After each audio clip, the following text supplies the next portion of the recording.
Hey friends, you ever wonder sometimes if God knows where you're at and knows what you're going through when it's really hard days or hard nights in your life? You just wonder where He's at and what the purpose is behind everything that you're going through.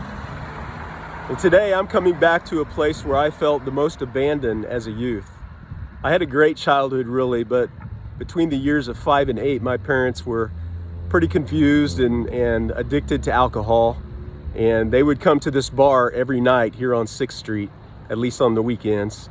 And they would leave me, a 5-year-old boy between the ages of 5 and 8, out in the car for hours in the dark through all kinds of weather.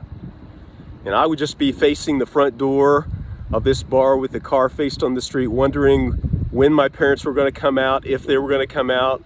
All kinds of strangers trying to interact with me through the window. It was a scary place. I never felt more abandoned in all my life.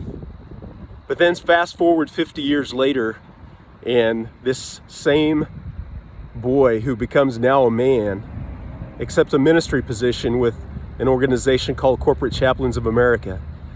And one of his first assignments is to be a chaplain at Coca-Cola here in Lafayette, Indiana.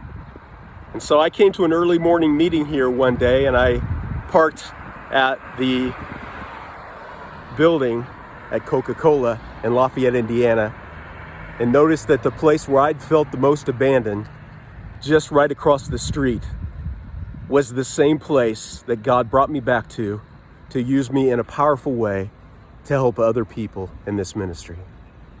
I hope that this will remind you that God does know about every day of your life. He pre-planned it ahead of time. He wants to use it for your good, to help you to trust Him, to bring it full circle in your life. So Psalm 139 tells us that God's ways are too wonderful and too high for us to understand, but they're good and they're the best thing for us. Hard to believe sometimes, but it's the truth. Trust Him. He knows. He knows you better than anybody, and He knows what you need. Grace and peace. God bless. Chaplain Ray.